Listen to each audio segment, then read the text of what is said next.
This is Mark, and welcome back to Candle Shore. So I thought I'd start the show out today by talking about how we're getting close to the holidays, and my subject matter is kind of based on that. But I realize that what I'm about to say has absolutely nothing to do with the holidays. I love food.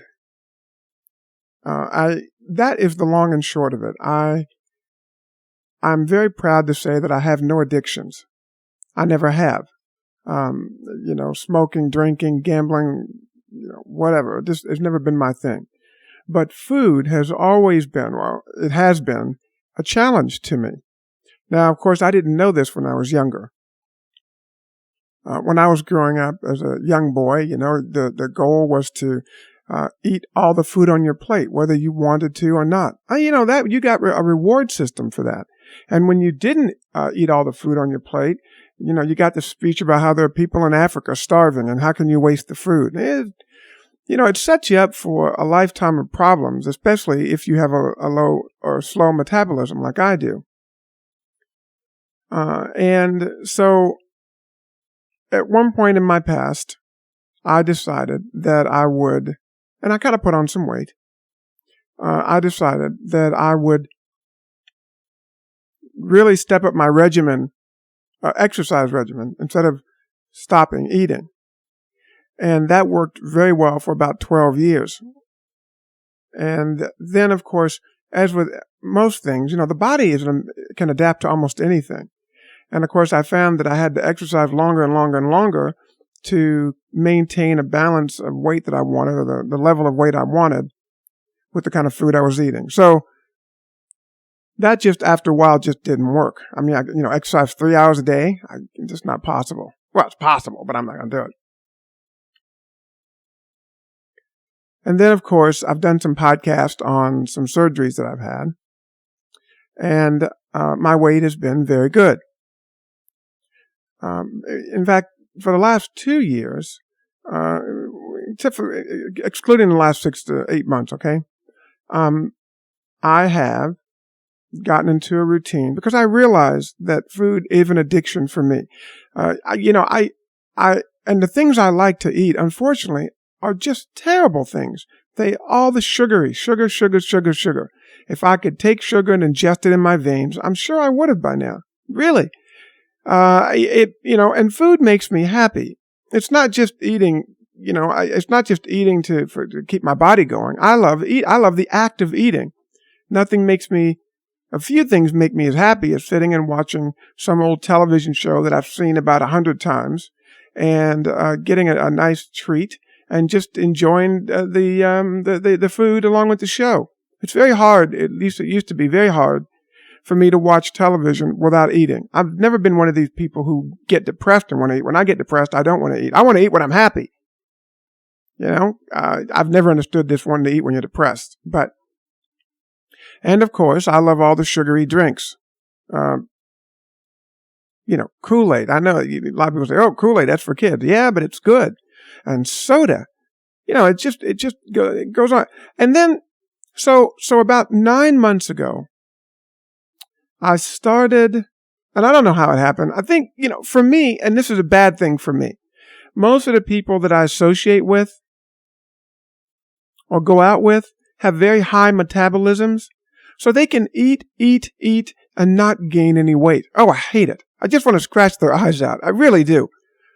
But, I was on my routine. I was on my routine about, keeping my weight way down. And then little by little, I started, they're like, oh, let's get a piece of cake. They get a piece of cake. I get a piece of cake. Eating is a social thing. It's nice to share meals together. And it's hard to, and when I was younger, I didn't do this a lot, but I found myself sometimes at parties with my contemporaries where everyone was drinking but me. Never bothered me at all. In some cases, I was at parties where people were doing little drugs. This is before my Renaissance. I would never be around people doing drugs now, okay? Never. And I didn't see them doing it, but I suspect they were because you can smell it, right? Just in case I ever want to be president, let me just say this. I didn't see anybody doing drugs. I'm just suspecting, okay? In case the NSA is listening to me. All right. But it never bothered me. Really. I couldn't have cared less. It was, oh, well, what's it like to be the only sober person at a party? Well, it's quite securing. It makes you feel very safe because everybody else is an idiot. And you're the only one that knows what's going on. So I've never been tempted, and the same thing with people gambling. I've won a couple of bucks at the casino, but I've never had the urge.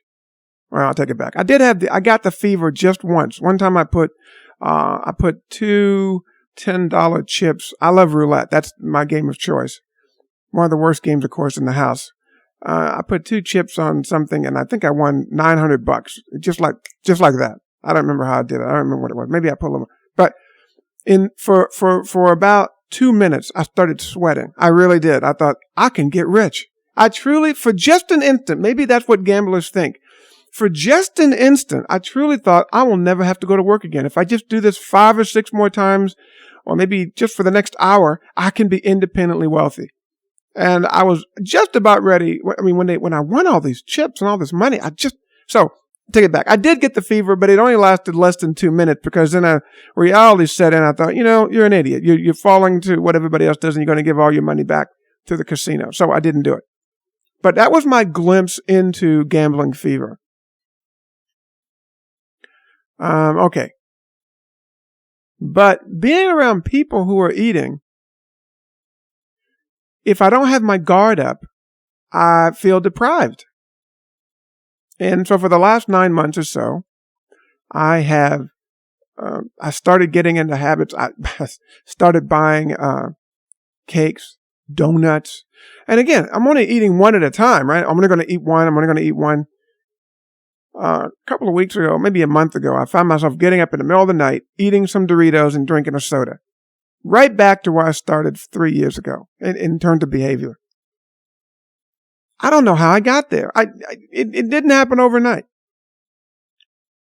So I went for a checkup, and I had gained, because I'm losing it now, I'd gained 10 pounds.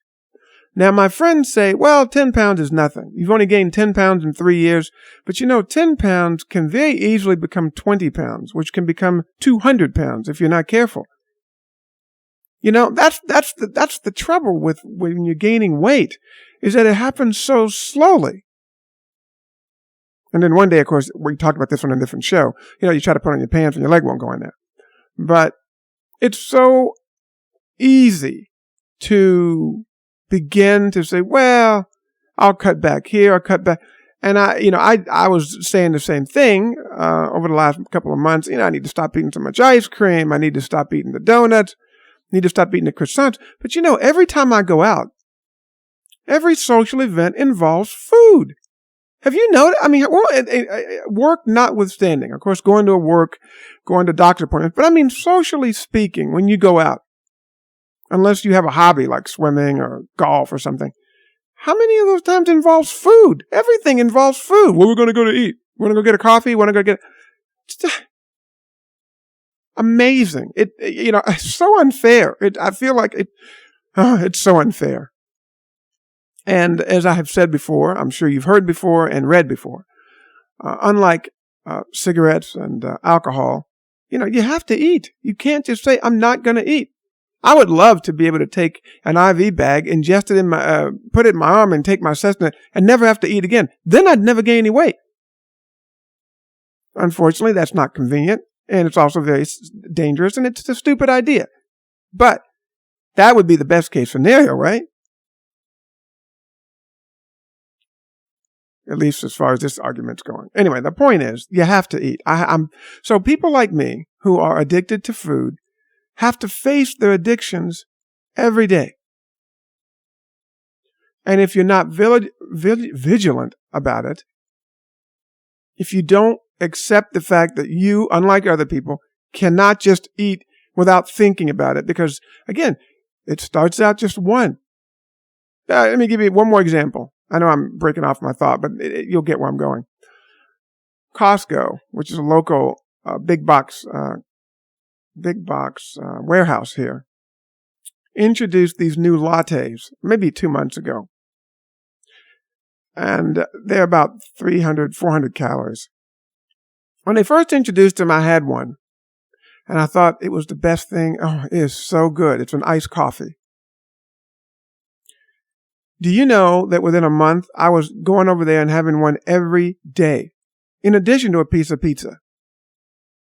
I know. And I thought, well, I'll drink the coffee, I'll eat the pizza, but I won't eat lunch, or I'll eat a light breakfast, something. I don't know. I made some kind of trade-off that clearly didn't work. I love those things, those coffees. Oh, they're the best. They make Starbucks. If you're in a place that has a Costco, go over and get one of those lattes, iced lattes, right from the window where you get the pizza and the hot dogs and stuff. Absolutely fabulous. And of course, they have a mocha one, which I don't like. But anyway, I slowly but surely lost control. I mean, it wasn't like I was drinking. Well, one day I actually drank 2. I absolutely did. I mean, it only happened once, but it was so good. You get my point? I mean, so I determined, I said, 10 pounds is too much. And I'm put myself, and it has been it's been about a week now, and it's easy now. It's getting easier now. But in the beginning, getting rid of the soda, the potato chips, the Kool-Aid, the cakes, the donuts, the cookies.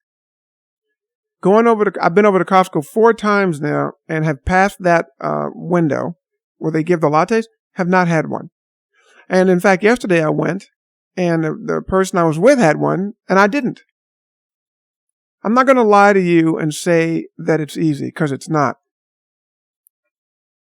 In fact, the first time when I first started my new effort, I truly felt deprived. Like there's no one, and the thing is, because I don't look overweight, people tell me, oh, you can eat whatever you want. People don't understand. Just because you don't look overweight doesn't mean you're not overweight, or that you can not become overweight. Do you see what I'm saying? There's no reinforcement. I guess if I were obese, people would say, oh, I can see why you want to lose weight, or yeah, good for you. But with me, why? Why do you want to lose weight? You don't have a tummy, or stomach. They don't say tummy. You don't have a stomach. But again, I know how bad it can get.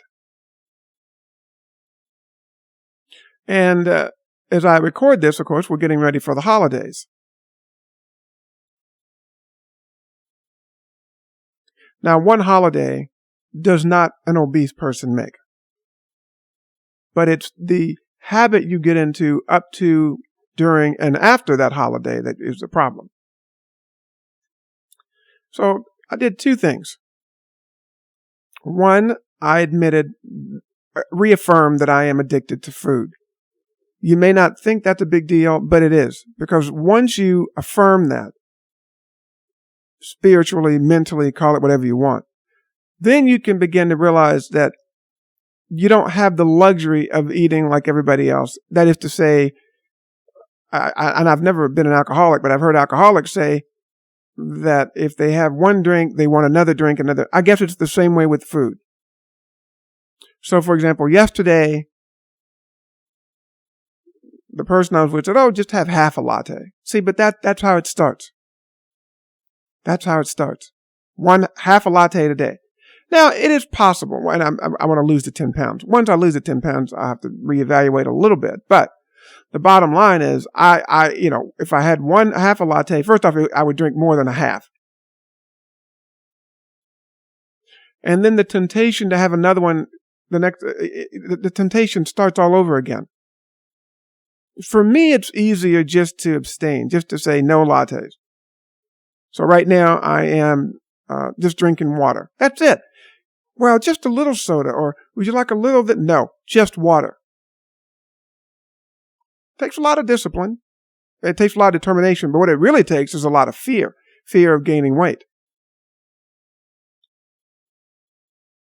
That's the first thing I did, is reaffirm that my addiction to food And as a result of that, of course, I've already modified my behavior in terms of eating. One more thing, in keeping with that, it wasn't hard 2 or 3 years ago, but it's hard when you see someone, you go out to dinner with somebody and you see them eating and, you want that, whatever they're eating, steak, potatoes, gravy, mashed potatoes, all of it. And, I've gone out 4 or 5 times in the last couple of days for dinner, and I have had just a very small portion. Very small. I mean, I'm really happy. And, again, when you do that, you realize, I'm not really hungry. I just want to keep eating with them. I just want to keep eating. It is such a struggle. I think it really is. Okay, so that's the first thing. The second thing I've done, and this is the point of today's podcast, is I joined a support group. Now, when I say join the support group, what I mean is I started getting back involved with my original support group from 3 years ago. And this is on Facebook. I'm not a big fan of social media, but I do think one thing about Facebook I do like is that you can join groups. I don't have any friends on Facebook. I'm not really interested in somebody posting pictures of their grandchildren or their dog. I really couldn't care less. I know that sounds mean, but no. But you can join groups that address a certain topic. That is absolutely fabulous. And even though it's online for me, and I am going to start going to a local group here in the city, but as for daily reinforcement, it has really helped me just to read other people's posts about their struggles and their successes, and to post my own frustrations. Get a group. If you find, and not just for overeating, for anything, if you, and of course everybody knows about AA and all that, and I don't mean to say it as if it's no biggie. I've never understood AA because I've gone there with a couple of friends and as a guest when they had open meetings, and you can't ask any questions. I think from my experience has been you just listen. And I'm like, well, how can that help somebody just listening to other people struggle? Whereas I like an interaction. And with these groups, of course, you get to read about other people's problems, but you can ask them questions too, and vice versa. And that's what I like. I like the give and take. So I think one of the best features of Facebook is the fact that you can join. There's all kind of social groups. I strongly suggest that you make use of that. If you find that you have any challenges in life that you're struggling with, get on Facebook, do a search, and here's how it works. You go into the search menu. It'll say search for friends or something, right? I don't know. They love the word friend on that service. Type in whatever you want. Let's say, overeaters or, mean-spirited people, right? Type that in, mean-spirited, something. Just kidding. But when you type it in, there will be a drop-down list, and one of those says find groups. And in fact, one option says only display groups that match your search criteria. That's where you want to go. Then you find your group, read the introduction, read a few posts, and then if you want, in the upper right, you click on subscribe, and boom, you're in business. It's funny. I never really used Facebook on my iPhone until about a week and a half ago. I thought, let me download this Facebook app. And this was right at the time when I had reaffirmed my goal of losing the weight, 10 pounds. And usually I'm the kind of person that I keep, on the iPhone, you have a home screen and you can put other icons, you can bury things in folders. But I have the first page of my iPhone is sacred. I only put the most valued apps that I use and need at my fingertips at a minute's notice on that front page. For example, I have my text messages, clock, calendar, reminders, things like that, right? TV guide, And so when I install a new app, no matter what it is, I usually just leave it on, and I have about 6 pages worth of apps. I usually leave it on the last page because it's just easiest to find. You know, it's funny. In the last 3 days, that app, the Facebook app, has gone from page 6 on my iPhone to smack dab in the center of page 1. Because the groups I belong to have been so supportive and understanding. And it's helped me to help other people. Helping other people reaffirms your own commitment to things. It really does.